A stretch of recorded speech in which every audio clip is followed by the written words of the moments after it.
August 21, 1942. A little after 3 in the morning.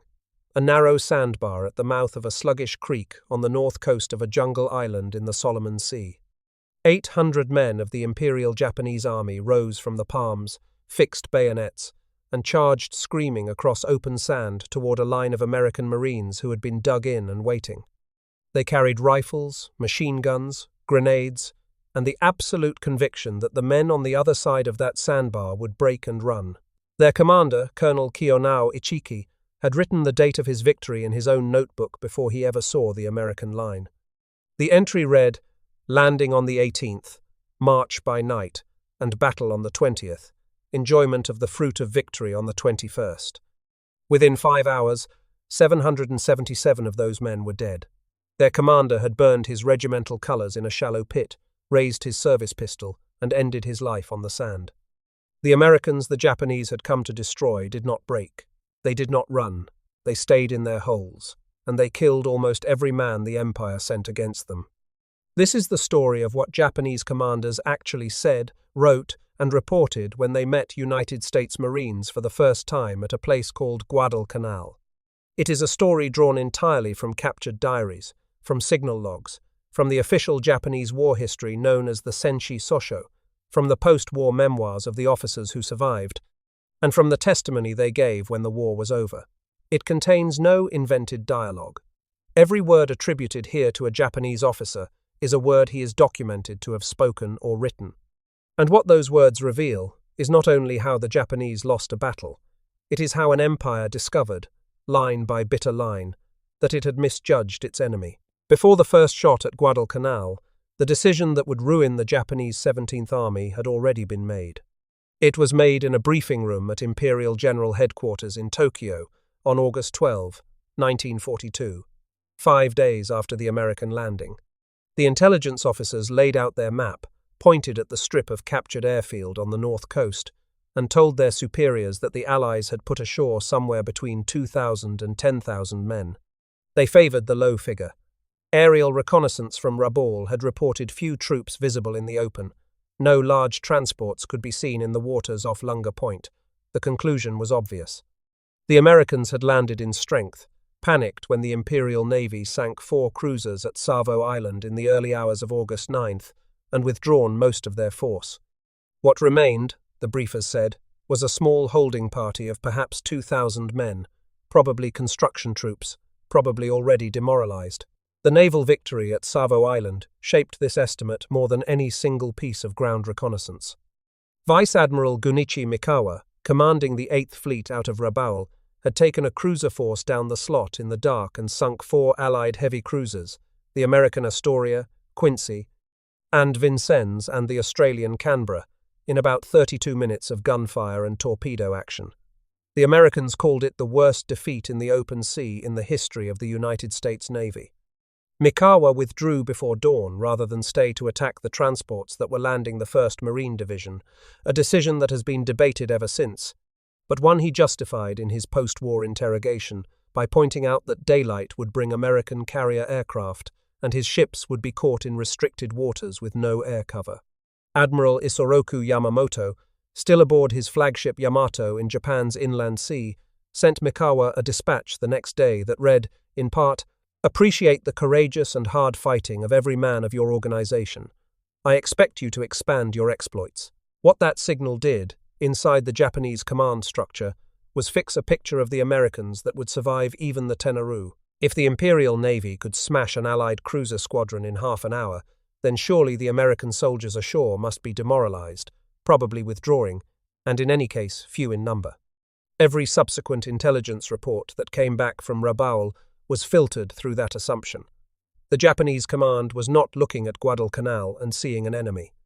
It was looking at Guadalcanal through the lens of 6 months of uninterrupted victory and seeing what that lens had trained it to see. The actual number of American Marines ashore on Guadalcanal that day was close to 11,000. They were the 1st Marine Division, reinforced and commanded by Major General Alexander Vandergrift. They were not construction troops.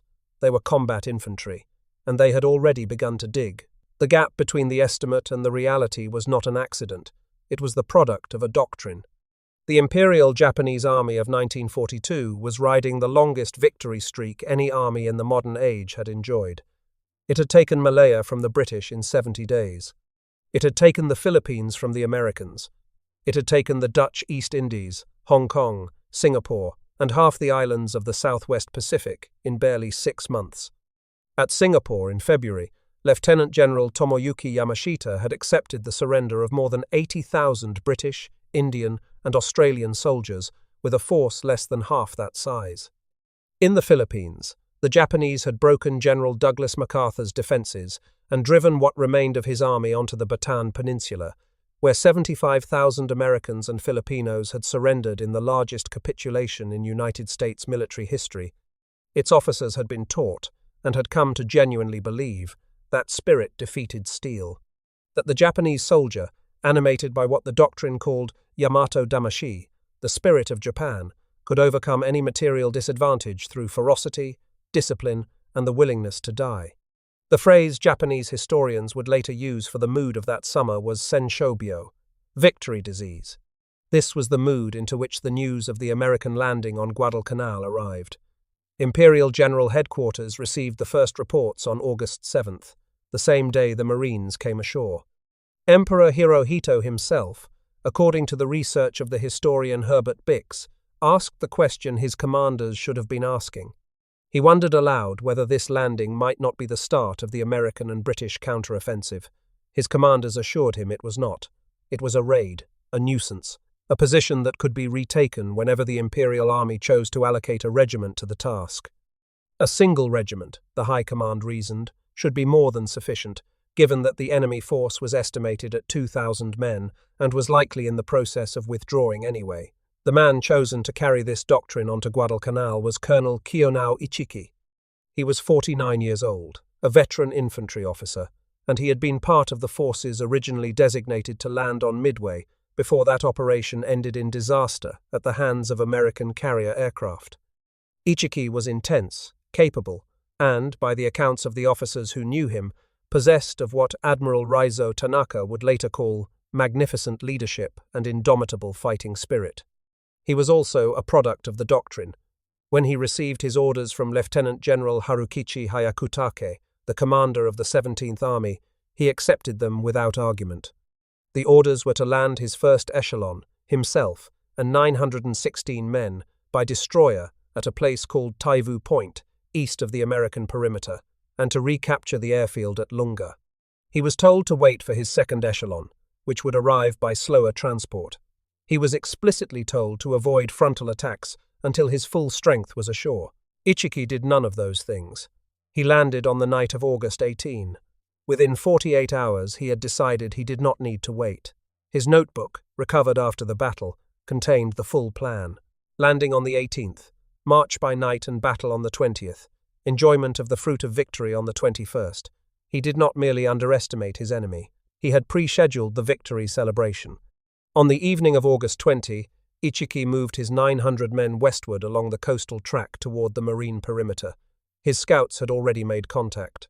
A Japanese patrol had been ambushed the previous day, and native islanders working with Martin Clemens, the Scottish-born district officer of the British Solomon Islands Protectorate, who had stayed behind as a coast watcher when the Japanese arrived, had warned the Marines exactly where Ichiki was and roughly how strong he was. The Americans knew he was coming.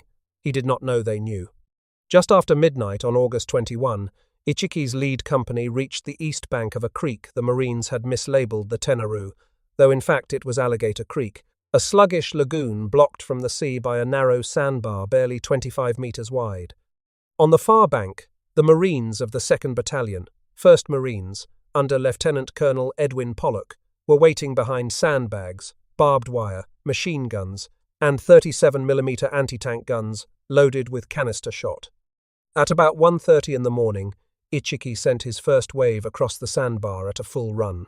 The Marines opened fire at point-blank range. The anti-tank guns firing canister cut entire ranks of men down like wheat. Green tracer rounds from the Japanese side crossed with red tracer from the American side, and the sandbar became a strip of slaughter. The first wave died. About an hour and a half later, Ichiki sent the main assault. It died too. Some survivors reached the marine wire and were killed on it. A handful swam around the edge of the sandbar and tried to flank the line. They were killed by the Marines waiting for exactly that. When one of his surviving officers, Captain Tetsuro Sawada, urged Ichiki to break contact and wait for reinforcement, the colonel refused. The phrase recorded in Japanese accounts of that conversation is brief and final. There is no choice but to attack now.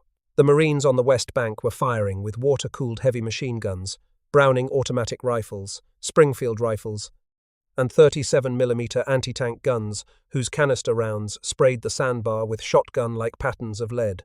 The artillery behind them, the 75mm pack howitzers of the 11th Marines, was firing observed indirect fire, directed by forward observers onto targets pre-registered on the Japanese side of the creek. When Japanese soldiers tried to infiltrate along the beach to the Marines' left, they came under fire from positions the Marines had prepared days earlier on precisely that flank. Every attempt Ichiki made to find a soft spot in the line found instead another carefully sighted weapon waiting for him. The Japanese tactical assumption had always been that night, and ferocity would compensate for disparities in firepower. On the Tenaru sandbar, that assumption met a defensive position designed, from its earliest sketches on Colonel Pollock's mapboard, to kill exactly the attack Ichiki was mounting. By dawn, the palm grove east of the sandbar was a coconut-littered field of Japanese dead. The Marines counterattacked across the creek with light tanks, crushing the wounded under their tracks and finishing the encirclement by mid-afternoon. Of the 917 men who had landed with Ichiki at Taivu Point, approximately 777 were dead. 15 were taken prisoner, most of them wounded.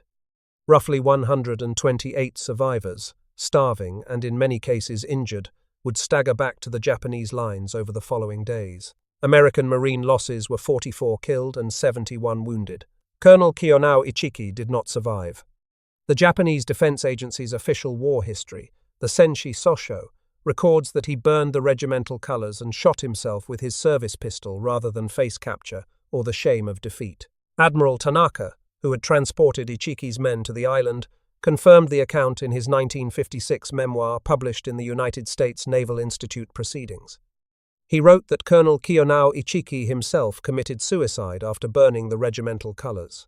Thus, Tanaka added, their first landing operation ended in tragic failure. When the news reached Rabaul, the reaction of the Japanese command was not grief, it was disbelief. Lieutenant Colonel Hiroshi Matsumoto, the operations officer of the 17th Army, initially told his superior that the report of Ichiki's annihilation must be false.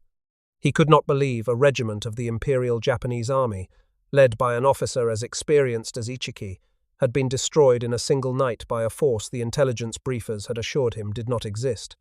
General Hyakutake's first radio signal to Tokyo was a study in bureaucratic euphemism. He reported that the attack of the Ichiki detachment had not been entirely successful. It took another 4 days, until August 25, before the 17th Army's signals finally carried the words, "The truth required." The Ichiki detachment, the message read, had been almost annihilated at a point short of the airfield. Admiral Tanaka, when he sat down 14 years later to write the definitive Japanese account of those first hours, chose a more direct language. He wrote of what had happened on the sandbar. This reckless attack by infantrymen without artillery support against an enemy division in fortified positions, he wrote, was like a housefly's attacking a giant tortoise. The odds were all against it. Most of our men met violent death assaulting the enemy lines. Then he added the sentence that would become the most cited Japanese verdict on the First Battle of Guadalcanal. This tragedy, Tanaka wrote, should have taught us the hopelessness of bamboo spear tactics. It did not teach them. It would take 2 more disasters before the lesson was accepted. The second disaster belonged to Major General Kiyotake Kawaguchi. He was 49 years old, a veteran of the Borneo campaign, and by the judgment of the American historian Richard Frank, and the most astute Japanese soldier to fight on Guadalcanal. Kawaguchi was not a believer in bamboo spears. He had read the reports of the Tenaru. He understood that the men Ichiki had thrown against the marine line had not been inadequate. They had been misused. And when his own orders came to land on Guadalcanal and finish the job Ichiki had started, Kawaguchi was already angry about the assumptions behind them. In a private complaint recorded in Richard Frank's account of the campaign, and reproduced in the peer-reviewed United States Naval Institute proceedings, Kawaguchi said exactly what he thought of Imperial General Headquarters. "Wouldn't you think," he asked, "that the destruction of the Ichiki detachment would be a lesson to us?" "Imperial General Headquarters," he continued, "belittles the enemy on Guadalcanal and declares that once we land successfully, the Marines will surrender." It was, in 2 sentences, the clearest statement any Japanese field commander made about the institutional failure that was about to kill several thousand more of his soldiers. And yet, remarkably, Kawaguchi fell prey to the same intelligence he had just condemned. When offered a reinforcing infantry battalion before his attack, he declined it, believing, as his subordinates believed, that only about 2,000 Marines were on the island. He was wrong. By the time he landed, there were more than 11,000. Kawaguchi brought 6,000 men ashore over the course of late August and early September. They landed at Taivu Point, the same position Ichiki had used, and began a brutal march westward through the jungle toward a long, grassy hill that rose out of the rainforest about 1 mile south of the Marines' airfield. The Marines called it Lunga Ridge. After the battle, they would rename it Edson's Ridge, after the commander who defended it, Lieutenant Colonel Merritt Edson of the 1st Marine Raider Battalion. The Japanese afterward would call it something simpler. They would call it the place where the brigade died. Kawaguchi's plan was a 3-pronged attack. The center column, built around the 124th Infantry Regiment and spearheaded by Major Yukichi Kokusho's 1st Battalion, would advance along the ridge from the south. 2 other columns would strike from the east and west. The approach through the jungle took 4 days. It was, in Kawaguchi's own words afterward, devilish. The ridges ran in the wrong direction. The ravines were too deep. The maps were wrong. By the time his columns were in position on the night of September 12, his brigade was scattered across several square miles of rainforest, largely out of radio contact, and physically exhausted. Men had dropped from heat stroke on the approach marches. Water discipline had broken down. Some companies reached their assembly areas with fewer than half their rifles still fully functional, the bolts gummed with mud, the barrels fouled with the wet rot of the rainforest floor. The attack that followed lasted 2 nights. On the first night, Japanese infantry hit the ridge in waves, screaming, throwing grenades, trying to overrun positions held by roughly 800 Marines, mostly raiders and parachutists. Supported by artillery firing from the airfield behind them, the Marines bent but did not break. On the second night, September 13 into September 14, Kawaguchi threw everything he had left at the ridge. The artillery fire from the Marine perimeter was so accurate that entire Japanese platoons ceased to exist between one step and the next. At one point, Japanese troops reached a position from which they could see, in the glow of the flare illumination, the tents of the Marine headquarters itself. They got no closer. By dawn on September 14, the ridge was covered with Japanese dead. 830 Japanese soldiers had been killed. Marine losses, across both nights, were approximately 104. General Kawaguchi, exhausted, physically shaking, and, by his own admission, broken in spirit, gave the order to withdraw. The sentence he wrote afterward about that night has been preserved by Richard Frank's research into the Senshi Sosho. Due to the devilish jungle, Kawaguchi wrote, the brigade was scattered all over and was completely beyond my control. In my whole life, I have never felt so disappointed and helpless. The retreat from Edson's Ridge was worse than the battle. Japanese wounded were carried on improvised stretchers over the same ridges the brigade had crossed in the opposite direction a week earlier. Food ran out. The jungle tracks dissolved into mud. Men sat down in the rain and did not get up. One Japanese officer's diary, recovered from the line of retreat and quoted in the major American accounts of the campaign, recorded what the march looked like from the inside. I cannot help from crying, the officer wrote, when I see the sight of those men marching without food for 4 or 5 days and carrying the wounded through the curving and sloping mountain trails. The wounds couldn't be given adequate medical treatment. There wasn't a one without maggots. Many died. Kawaguchi survived. He would return to the island in October, folded into a much larger Japanese offensive under the overall command of Lieutenant General Masao Maruyama and the 2nd, or Sendai Division. But his role would be brief and bitter. On October 23, studying the terrain around his assigned attack sector, He concluded that the American lines were weaker to the east than the plan assumed, and he began to shift his troops accordingly. Maruyama, through a staff officer, ordered him to return to the original plan. Kawaguchi refused. He was relieved of command on the spot and replaced by one of his own regimental commanders. The officer who pushed hardest for his removal was Colonel Masanobu Tsuji, a fanatical staff officer with whom Kawaguchi had been personally at odds since the Philippines. Kawaguchi spent the rest of his war, and the rest of his life, convinced that the Japanese army had destroyed its own best field officers in the service of doctrinal vanity. He had seen the failure clearly. He had named it. He had not been able to overcome it. The third disaster came in late October, and it was the largest. By then, Lieutenant General Hyakutake had personally landed on Guadalcanal. He had taken direct command. He had assembled the largest Japanese ground force yet committed to the island, about 20,000 men, anchored on Maruyama's Sendai division. His staff had revised their estimate of American strength upward, first to 7,500, then to 10,000. It was still wrong. Actual American strength on the island, after the arrival of the 164th Infantry Regiment from the North Dakota National Guard on October 13, was more than 23,000 men, equipped with tanks, artillery, functional aircraft flying from Henderson Field, and a naval gunfire support system that could put high explosive shells on any map reference in under 2 minutes. Hyakutake understood the stakes. The planning document he issued for the October offensive contained a sentence that no Japanese field commander had yet committed to paper about this campaign. "The operation to surround and recapture Guadalcanal," he wrote, "will truly decide the fate of the control of the entire Pacific area." Guadalcanal, in other words, was no longer just an island with an airfield on it. It was the battle. On September 15, Imperial General Headquarters had convened an emergency session in Tokyo to confront what the Ridge defeat meant.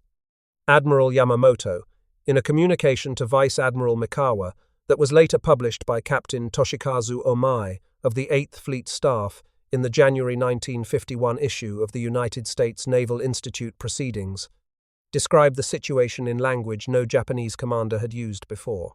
"The situation on Guadalcanal Island," Yamamoto wrote, "is very serious. It is much more serious than that which the Japanese confronted in the Russo-Japanese War, when they had to occupy Port Arthur before the approach of the Baltic Fleet to Far Eastern waters.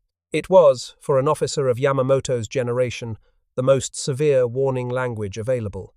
Port Arthur, in 1904 and 1905, had been the defining land battle of modern Japanese military history, a siege that cost the empire more than 50,000 casualties, and that every Japanese officer had studied as a young cadet. Yamamoto was telling his subordinates that Guadalcanal was worse. Maruyama's plan required his division to cut a track through 15 miles of jungle, up and over the slopes of Mount Austin, and emerge on the southern edge of the American perimeter to launch a mass attack on Henderson Field from an unexpected direction. Each soldier carried one artillery shell, in addition to his pack and rifle. Most of the heavy guns and mortars were abandoned along the way because the trail was too narrow to pass them through. It would come to be called the Maruyama Road. By the time his division reached its attack position on October 23, Maruyama himself was not sure exactly where he was. He believed the airfield was 4 miles north. It was actually 8. The attack began on the night of October 24, in sheeting rain. Japanese infantry crossed the Lunga River in the dark and hit the southern sector of the marine perimeter, held by the 1st Battalion, 7th Marines, under Lieutenant Colonel Louis Puller. The Marines, and the soldiers of the 164th Infantry, who reinforced them in the middle of the battle, held. Japanese battalions disintegrated in the wire, in the artillery fire, in the machine gun fire from positions they had not known existed. By midnight, Maruyama's attack had collapsed in every sector except one. In that one sector, a Japanese colonel named Masajiro Furumiya, commanding the 29th Infantry Regiment, led 2 companies of his 3rd Battalion and his headquarters staff forward through the marine artillery fire and reached Puller's lines just before dawn. Most of his men were cut down in the assault, but about 100 survivors broke through the American defenses and carved a salient 150 yards wide and 100 yards deep into the marine rear. Furumiya held that salient for nearly 48 hours, with the colors of his regiment flying from a tree, while the American line closed behind him and his companies were hunted down in the jungle pockets. On October 26, with his men nearly all dead and his position untenable, Furumiya destroyed the regimental colours, wrote a final diary entry, and ended his life. That diary was captured. It is preserved today in the records of the 1st Marine Division and reproduced in the official United States Army history of the campaign by John Miller. And it contains the single most revealing line any Japanese field officer ever wrote about the experience of being hit by American firepower. Furumiya, lying in a hole in the middle of a sector he could not hold, tried to account for the volume of machine gun fire pouring into his position. He could not make it make sense. He wrote, in effect, that the Americans were perhaps using machine guns operated by remote control, because the density of the fire made it impossible to believe a human crew could be loading and aiming them. It was, in a sentence, the summary of the entire campaign. A Japanese colonel, dying inside the enemy perimeter, refusing even at the end to believe that American soldiers behind those guns were simply better supplied, better coordinated, and still alive. Furumiya's diary was not the only document the Marines recovered in the October fighting. Dozens of Japanese diaries, letters, and unit records were pulled from the pockets of the dead and from abandoned positions, carried back to the 1st Marine Division Intelligence Section, and translated by Japanese language officers within days. The picture those documents assembled was consistent. One Japanese soldier's diary, recovered after the October attacks and quoted in the division intelligence summaries, described the experience of being under American artillery fire as being buried alive repeatedly in the same grave. Another, from a corporal in the Sendai Division, recorded in the days before the final assault that his company had not eaten anything but raw rice for 4 days, and that the men could barely stand when ordered to fix bayonets. A third, from an officer of the 29th Infantry, contained a line that American intelligence officers circulated through the Pacific Theater as evidence of Japanese field morale in collapse. The enemy's firepower, the officer had written, is unbelievable. It is as though each individual American soldier commands an entire platoon of guns. These were not the dispatches the Japanese command in Rabaul was receiving. They were the reality beneath those dispatches. And they were reaching the Americans, in captured form, faster than they were reaching Tokyo. Furumiya was not the only commander to die in that attack. Major General Yumio Nasu, commanding the infantry group of the 2nd Division, was hit by Marine rifle fire on the night of October 25 and died the following day. Colonel Toshiro Hiroyasu of the 16th Infantry Regiment was killed along with most of his staff. 4 battalion commanders were killed. By the time Maruyama gave the order to break off the offensive on October 26, he had lost approximately 2,200 to 3,000 men killed, against American losses of fewer than 100. His division, the pride of the Tohoku region of northern Honshu, was no longer capable of offensive action.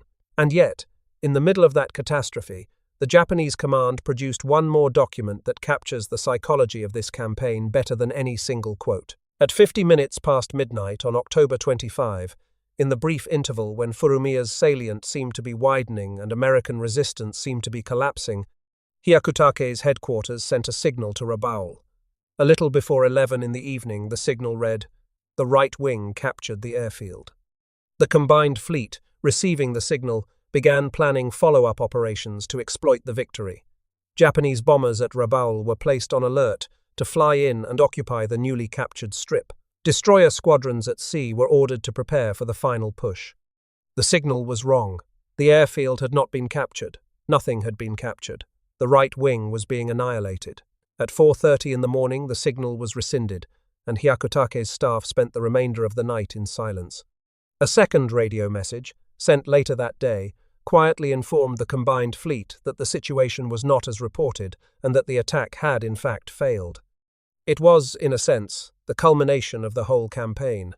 The Japanese were winning in their own communications while losing on the ground. The naval war ran in parallel with all of this, and its commanders saw the same pattern from the sea. Admiral Raizo Tanaka, who had transported Ichiki to Taivu Point and who would spend the rest of the campaign running the destroyer resupply missions the Americans nicknamed the Tokyo Express, watched from his flagship's bridge as battle after battle consumed men and ships the Empire could not replace. In October, when the Imperial Navy sent the battleships Kongo and Haruna to bombard Henderson Field with more than 900 14-inch shells, a mix of incendiary, high explosive, and armor-piercing rounds. Tanaka described the scene as surpassing the Ryogoku fireworks display of old Japan, so bright it turned the pitch-black night into day. But the destruction was temporary. The Americans repaired the airfield in hours. The planes flew again the next morning. What the bombardment had not destroyed, the American aircraft continued to hunt. Japanese transports carrying troops and supplies down the slot were being caught by the pilots flying from Henderson Field, the very airfield the Imperial Navy had been shelling the night before. Of the 12,000 additional troops the Japanese tried to land in the second half of November, fewer than half made it ashore, and most of what little equipment accompanied them sank with the transports that were sunk or beached after being hit by American dive bombers. The Japanese positions on Guadalcanal began to experience a kind of slow suffocation. Rations fell, by December, to a handful of rice and whatever could be foraged from the jungle. Japanese soldiers began to die not from marine bullets but from malaria, dysentery, and simple starvation. They named the island with a grim verbal pun. In Japanese, the characters used to render Guadalcanal could be read, with a slight shift, as Gatu, the hungry island. Some soldiers wrote it that way in their diaries. The island where, in August, they had expected to celebrate the fruits of victory by August 21, was by December the hungry island, where men measured their remaining life in grains of rice. Captain Tameichi Hara, commanding the destroyer Amatsukaze through several of these months, captured the strategic reversal in his post-war memoir. It was painful, he wrote, to consider that the nation which could produce the world's greatest battleships was unable under pressure to produce a single satisfactory torpedo boat. The Imperial Navy that had sunk 4 cruisers at Savo in August was, by November, reduced to running destroyers up the slot at night to drop drums of rice into the water near shore, in the hope that the army on the beach could wade out and recover a fraction of them before the drums drifted away in the current. Most of the drums were lost. Most of the soldiers starved. When Tanaka wrote his memoir for the United States Naval Institute in 1956, he reached the verdict his service could not reach in 1942. Operations to reinforce Guadalcanal, he wrote, extended over a period of more than 5 months. They amounted to a losing war of attrition in which Japan suffered heavily. The losses of the Navy alone amounted to 2 battleships, 3 cruisers, 12 destroyers, 16 transports, well over 100 planes, thousands of officers and men, and prodigious amounts of munitions and supplies. There is no question, Tanaka concluded, that Japan's doom was sealed with the closing of the struggle for Guadalcanal. The final realization came not in the field but in Tokyo. On December 25, 1942, Colonel Joichiro Sanada, of the Imperial General Headquarters Operations Section, returned from a personal inspection of the Japanese positions on Guadalcanal and recommended the abandonment of the island. On December 26, the General Staff agreed. On December 28, General Hajime Sugiyama, the Army Chief of Staff, and Admiral Osami Nagano, the Navy Chief of Staff, informed the Emperor of the decision. According to the research of the historian Herbert Bix, Hirohito resisted. It was unacceptable, he is reported to have said, to simply give up on capturing Guadalcanal. A compensating offensive had to be launched elsewhere. On December 31, at an imperial conference, he formally approved the withdrawal. Operation Key, the evacuation, began in the first week of February 1943. 10,652 Japanese survivors were extracted by destroyer at night, in 3 runs, over the course of a week. They left behind more than 20,000 dead. The survivors, when they reached Bougainville and later Rabaul, were in a condition their own officers did not recognize. Men who had boarded transports for Guadalcanal in August as full-strength infantry weighed, by February, less than 90 pounds. Entire companies landed as skeletons in uniform, their equipment reduced to a rifle and whatever could be carried in the pockets of a rotted tunic. The Japanese field surgeons who examined them reported that many of the men had been eating grass, bark, and in the final weeks a mixture the soldiers called wood rice, a sawdust and water paste choked down because nothing else was left. The Imperial Navy's official report on the evacuation, delivered to the combined fleet in February, recorded the extraction as a tactical success. It did not attempt to describe the human cargo. There was no language in Japanese military reporting for what had been brought back from the island. A captured Japanese staff officer's analytical booklet, circulated through the Japanese army in March 1943, and later translated by American intelligence as Enemy Publication Number 56, offered the most honest internal assessment the Imperial Japanese Army ever produced of the men they had fought on Guadalcanal. The American Army, the document said, is constantly endeavoring to devise new strategy. In a delaying action of 70 days, the Americans had used methods the Japanese considered non-tactical at first, but they had gradually become enlightened, the document said, thanks to the Japanese army. Their methods of attack improved. They finally developed sound methods. Elsewhere in the same booklet, describing how American infantry moved through contested ground, the author wrote that they penetrate little by little, most cautiously, but very steadily. It was an assessment no Japanese commander would have written in August. It was the assessment every Japanese commander had been forced to write by December. Guadalcanal, in the end, was not lost because Japanese soldiers were inferior. It was lost because the Japanese command structure had built itself around a set of assumptions about the enemy, about spirit, about the nature of modern war, that were no longer true. Ichiki had died on the sandbar because he could not conceive that a marine position could not be broken by bayonets. Kawaguchi had lost his brigade on a ridge after trusting an intelligence estimate he had personally denounced the week before. Maruyama had broken his division on a perimeter he could not locate on a map, and Furumiya had died in a hole inside the marine line, writing that American machine guns must be operated by remote control because the volume of fire refused to match his mental model of the enemy. And somewhere above all of this, at 50 minutes past midnight on October 25, Hyakutake himself had signaled Rabaul that a victory had been won while his regiments were being destroyed outside. What shocked the Japanese most at Guadalcanal was not the weight of American metal. It was the collapse of a conviction the Imperial Army had carried into the Pacific War, the conviction that Western soldiers were materially strong but morally weak, that they would fight at a distance and fold when pressed to close quarters. The Marines did not fold. They dug in, held ground, called in artillery, fed their wounded into aid stations, and kept their airstrip open even when battleships were shelling it. The shock of that, in Tokyo and in Rabaul, was not tactical. It was a shock to the assumptions the entire Pacific War had been built on. 20,000 Japanese soldiers lie buried on that island and in the waters around it. The first of them died at the mouth of a creek whose name most of their own officers could not pronounce, against a line of American Marines whose numbers Imperial General Headquarters had dismissed. The last of them were evacuated in the dark, starving, by the same destroyers that had first carried Colonel Ichiki and his confident notebook to his rendezvous on the sand. The commanders who survived carried the memory in different ways. Tanaka wrote his account and sent it to an American naval journal. Kawaguchi pleaded guilty to war crimes charges in the Philippines after the war and told anyone who would listen that Japan had not only lost the battle, Japan had lost the war.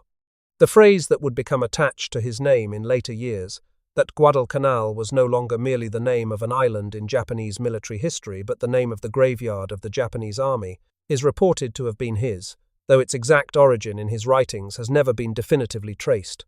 What is certain is that the thought behind it was one he held and expressed in the years after the surrender, to war correspondents, to fellow officers, and eventually to anyone who asked him about the ridge his brigade had died on.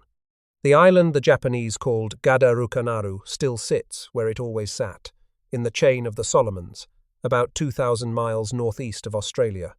The airfield is a civilian runway now, part of Honiara International Airport.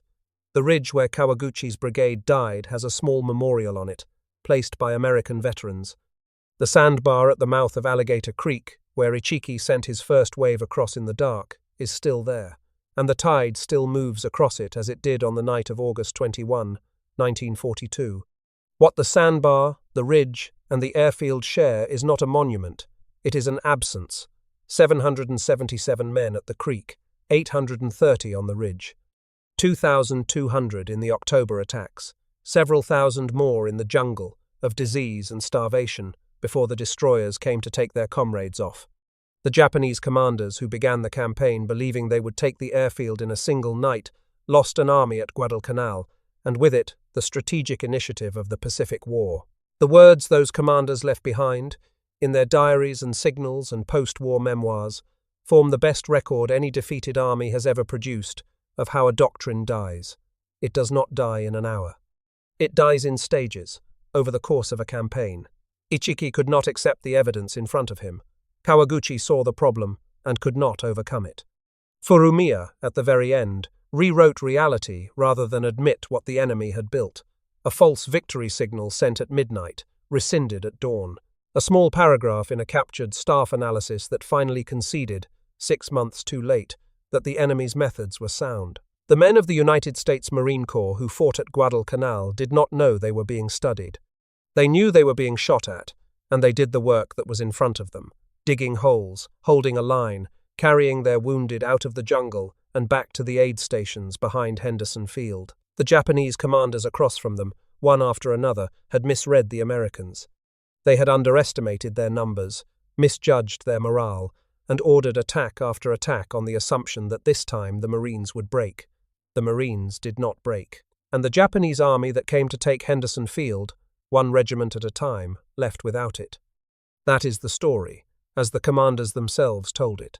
There is nothing heroic in it on the Japanese side, and nothing triumphalist in it on the American side. What it is, in the plain language of orders and diaries and radio logs, is a record of what happens when men trained to believe that spirit decides battles meet.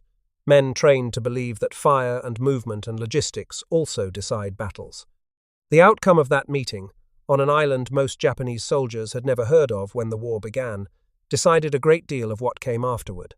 Admiral Tanaka, writing 14 years later for the Professional Journal of a Foreign Navy, produced the one line his service had been unable to speak in the winter of 1942.